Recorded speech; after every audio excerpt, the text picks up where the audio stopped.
Well, welcome back to another evening with the Barbarian. Where we left off, I have two things I want to look at today. One is you can fly off the top and bottom of the screen, so let's take care of that. And what else is nothing's cleaning up the bullets that fly off screen. So that'll be part two. Let's get started. So here's my code for the player. This is where we're adjusting the position of the player right there. So let's just constrain it from the top and bottom. Top and bottom is actually very easy. It's just screen height. So, oh, but wait. Yes, we'll need to convert screen position into world positions. This is actually moving in 3D, even though it's a two-dimensional game. So let's do that. The top left equals, let's say, top boundary, and let's just make it a tweaker. Okay, top left corner screen chords, public and float.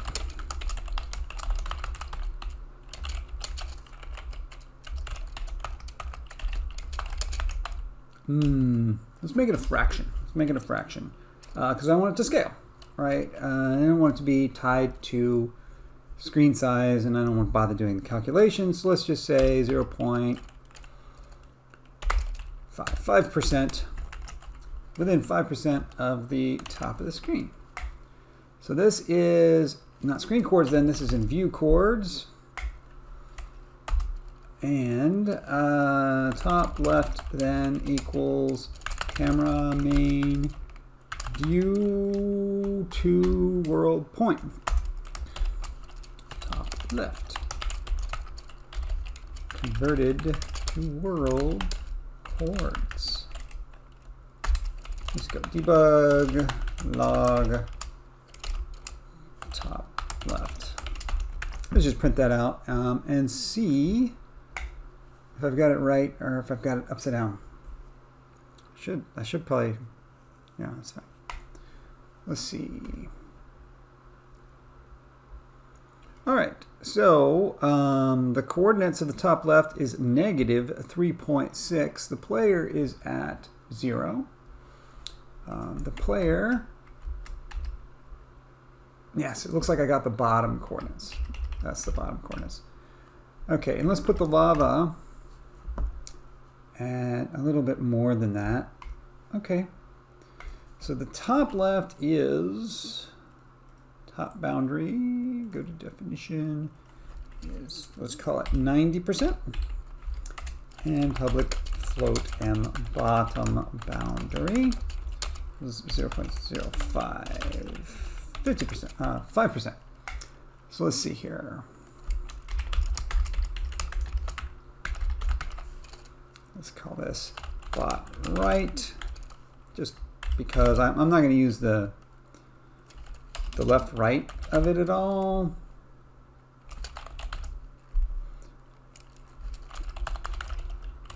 I don't think, but you know, I've got to put something there, so I might as well. Okay.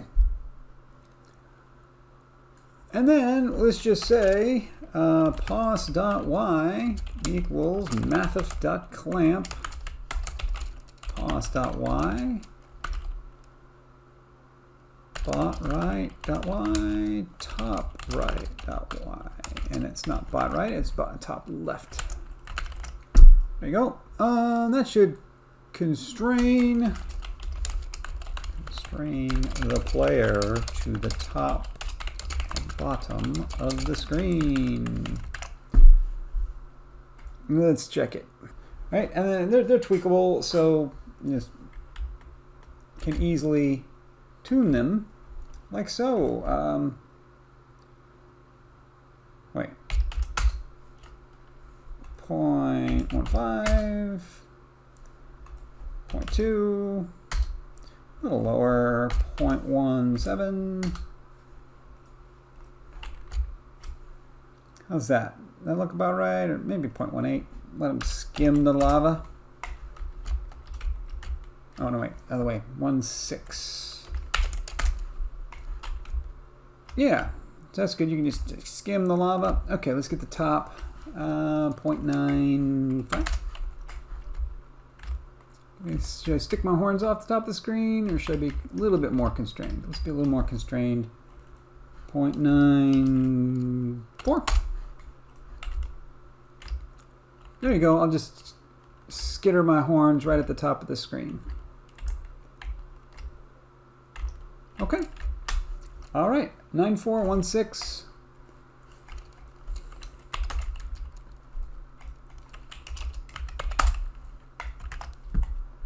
And I'm going to put those into the default as well.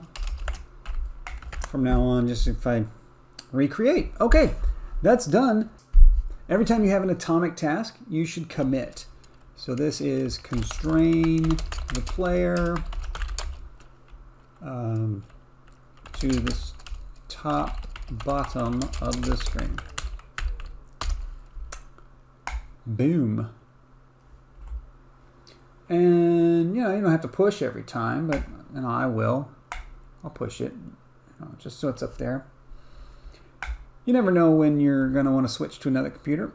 Okay, so that's that task. Let's move on to the next task, which let's start with, I want the bullets to disable themselves when they go off screen.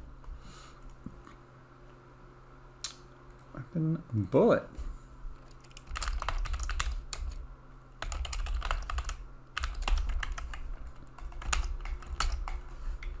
You'll do that. Just give me the renderer. And then as you update, I'm just going to ask where the dang bounds are. If null is not equal to the renderer, give me the bounds. So bounds equals and renderer dot bounds. I'm going to do this a whole lot. So maybe it's worthwhile to have a game manager. I've been thinking about this for a while. A game manager that actually has this available. Yeah, let's do that. Let's create that. Scripts. Let's just go create a C# script. We'll call it game manager.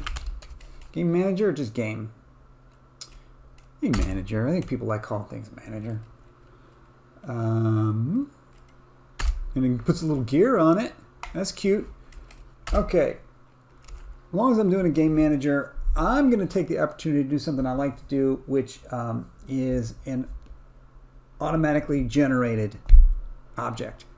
So an object that you don't have to actually place in the scene. It places itself in the scene. And so I'll do that. Like so. I'm going to say static game manager. And I'm going to make a public static game manager get function. And if null equals s of the manager, create it. Return s of the manager. Boom. I don't know if I need to start or anything. Okay, what is a game manager going to do to create itself? It's going to need a new object.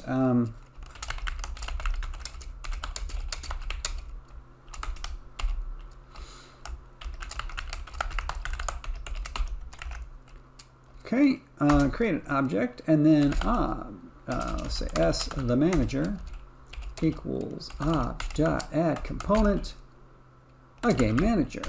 Game manager. All right, stick a game manager on that object, and I'm feeling like I want to do don't destroy on load my object. Give me a function that calculates the screen boundaries, and give me a member. Bounds, screen bounds, screen boundaries in world space. Okay, and give me a function void update bounds. Better be explicit.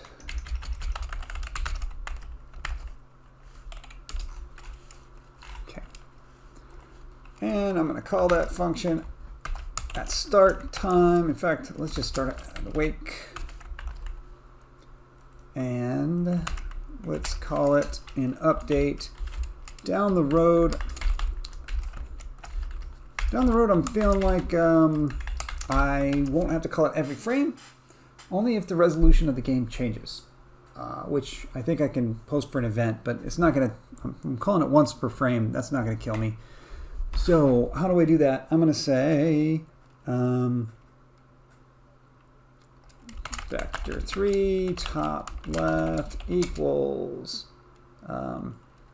camera main viewport to world point new vector3 0 0 0. We just figured out what that was. Let's check to see if I have it right. Top boundary, top is a large number. So 1. So bot right is 1 0. Okay, and then we're going to do, that's top right, that's top left, bottom right. And I could, if I went the other way, I wouldn't have to switch the numbers, but that seems fine. So let's make our bounds. M screen bounds equals new bounds 0.5f times top left plus bot right, comma. You know what? Yeah, I'm going to go ahead and say top left minus bot right on here. And I'm realizing that I really want this to be a positive number on both. So I want the large numbers in the first. I love this about C#. It's like cheating. I don't want the top left. I want the top right. So I'm going to rename top right. And you notice it caught all of them. Okay, so rename bot left. And the top right is 1 1. And the bot right is 0 0. Okay, that should get me the new screen bounds. And I just need a getter for it. Let's make a public bounds get screen bounds. Return screen bounds. All right, so now if bounds dot this contains what I want, intersects, yes, intersects with game manager dot get screen bounds. If false, if they don't intersect, it's off screen. And destroy. All right. Let's see if that works. First thing that we should see is there's no game manager here until I fire. And then now that I've fired, there's a game manager. Oh, look at that. I've got some, the code doesn't work though. Let's debug it. Top right dot z equals, I'm going to say the largest possible value of z is 100, and the bot left dot z equals minus 100. I don't care. That should just count everything. That should get everybody. Oops. All right. So there you go. The bullet spawns, the bullet flies off screen and explodes. Or disappears, I should say. And it looks right.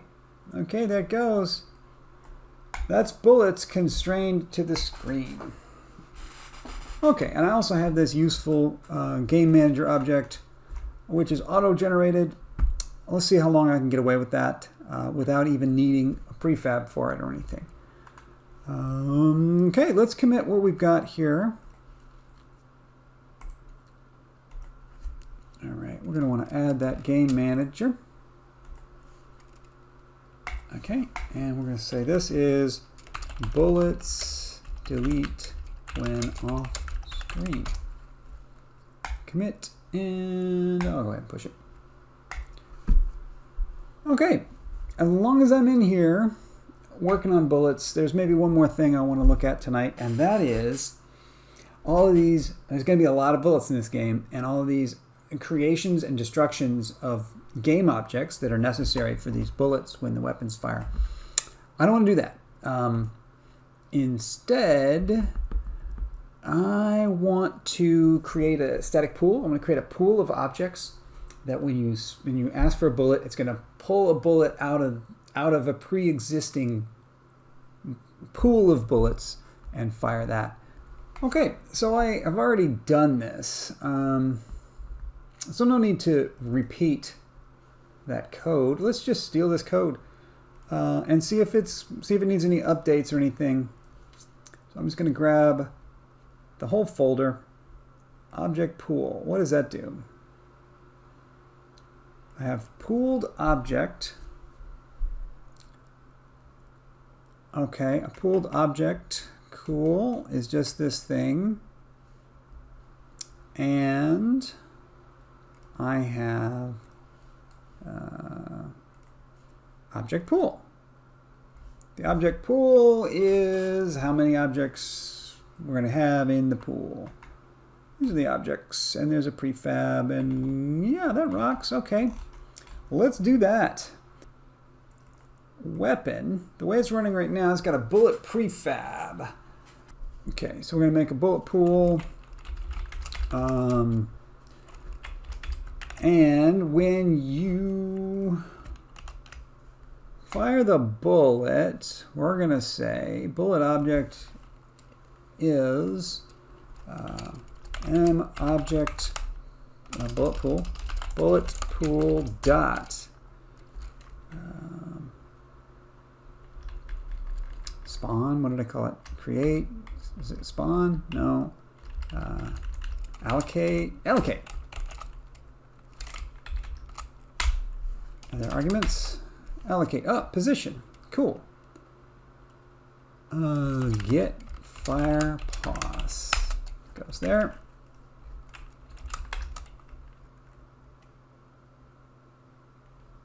We'll do that later. We're just going to allocate it at my own position. Looks like I'm setting the position as part of fire.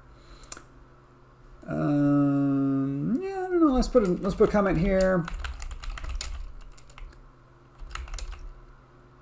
Probably remove pos from fire function.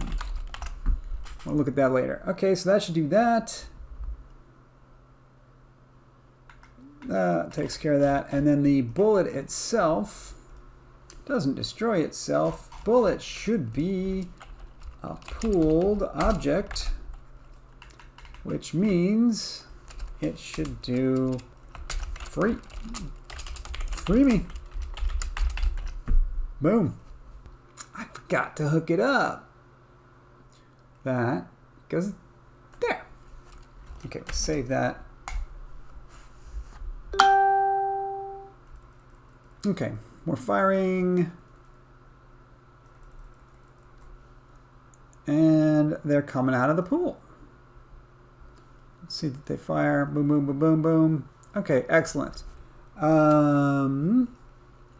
Let's make the bullet pool tiny. And let's test that that works. If we exceed, right? Boom. It grabs the one element out. And if I spam it, oh, right, it doesn't allow me to exceed the size of the pool. Interesting. I didn't remember that I had programmed it that way. That's clever of me. But yeah, I think we're ready to rock with that. That's pretty good. I wonder though, can I rig a way that the laser gun creates the bullet pool at initialization time? What I could maybe do is make like a static list of object. No, let's make a static. Oh, yeah. Static dictionary of game object, comma, object pool, s all pools. Okay, and then on awake, I'm going to say s all pools dot, just key m prefab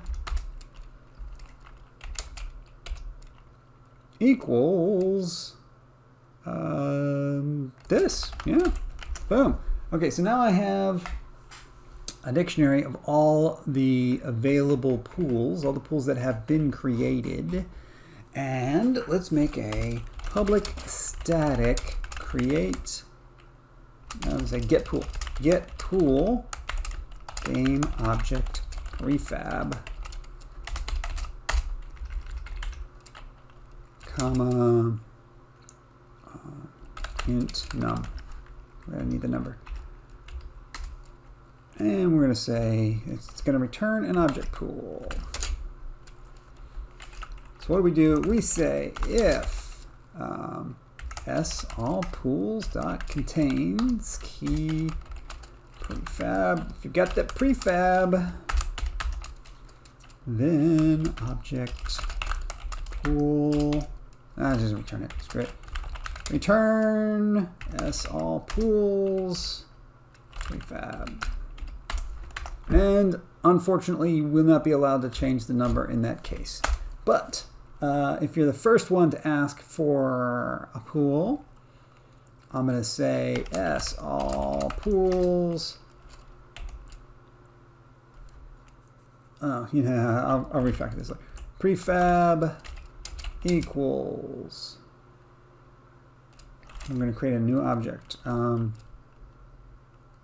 We need the object first. Game object obj equals new game object pool underscore plus prefab dot name. And then we say obj dot add component object pool. And then we say this thing dot m prefab equals prefab, and that thing dot m num equals num, and then we return that. And then since we're returning that either way, I can say if false equals there. Okay, so if you don't have one, make one. Otherwise, you've got one now. Boom. Okay, so I think I can now refactor this to say object pool equals m bullet prefab, nope, equals object pool dot get pool bullet prefab, comma, and then how many I want in there. 100, that's crazy. Let's say 64. And then we're going to say pool allocate. And now we don't have an object pool. Okay, so this is a clever trick. If this works, it means I have a bullet pool right here. Oh, what's this? Right.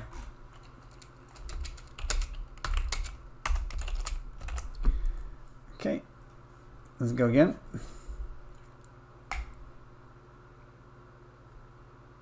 All right, so I have a bullet pool. It instantiated itself. When I fire, the gun, which does not have a pool anymore, has to ask for a pool, gets it.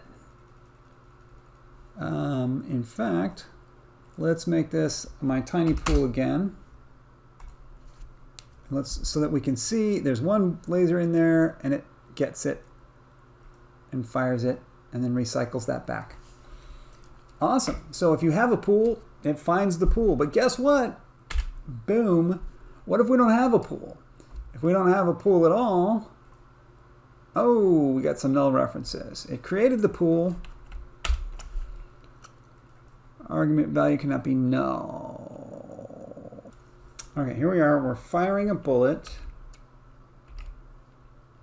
We don't have one yet. We create the object. Awake has not been called yet. Ah, as soon as we add the component, it immediately did this. Okay, so we need this to not be on awake. This can't be on awake. Yeah, this is where that can't be done there. Can it be on start? Right here, we need to call start on this thing.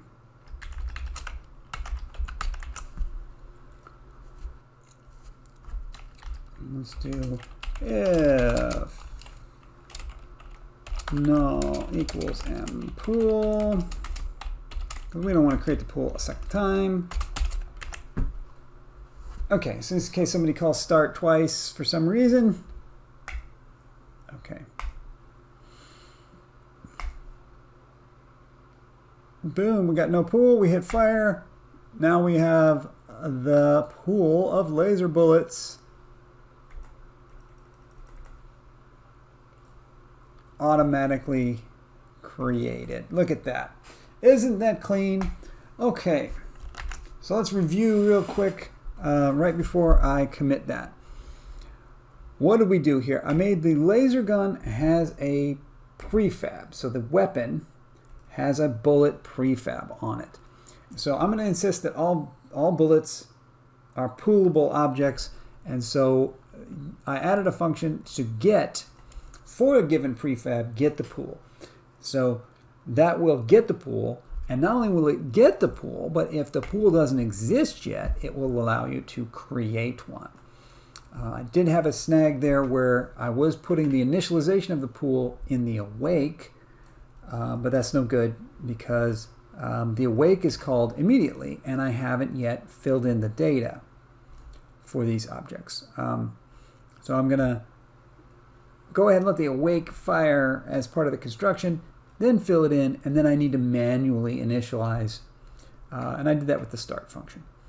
So that's pretty slick, if I do say so myself. What that's going to allow me to do then is create all kinds of enemies and allow enemies to share object pools, and I don't have to manually set this all up. So one of the key takeaways I want you to see that I implemented twice during this episode is the trick of the self-instantiating object. Object that I'm going to need a game manager here in my scene, and I'm going to need it in every scene that exists. Like maybe I'll make another level and maybe that'll be another scene, right? That's what I'm thinking is going to happen. I don't know. And so every level that we make, I have to remember to put a game manager in there.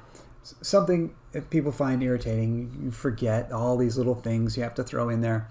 Also, I need for this laser gun, I'm now going to need a pool of bullets that I have to remember to create the pool. It's pretty tedious to remember all those things every time you make a new scene.